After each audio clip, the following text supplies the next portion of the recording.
اي ثينك هاد السيروم من واحد لا مارك معروفه، إليزا جون. ممكن برك انا ما نعرفهاش.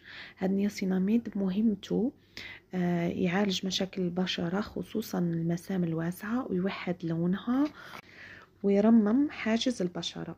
يعني هذا مليح بزاف بزاف. تقدروا تستخدموه الصباح وفي الليل، ديروه هكا قطرات على الوجه وتمشوه وتخلوه. سينو انا نفضل هاد لي سيروم اللي ما نكونش متاكده من طريقه استخدامهم، باسكو انا نعرف بلي نياسيناميد تقدروا ديروه الصباح تخرجوا به نورمال، مي انا نفضل توجور السيرومات هادو نديرهم في الليل. ما عدا السيروم الهيالورونيك اسيد، متاكده انه اذا درته وخرجت به ما غاديش ياذي البشره، باسكو هو فقط مرطب للبشره، يعني يغطيها ويتغلغل فيها، ومن بعد نورمال تابليكو لونتي سولي تاعكم والميك اب تاعكم عادي جدا. وهذا مكان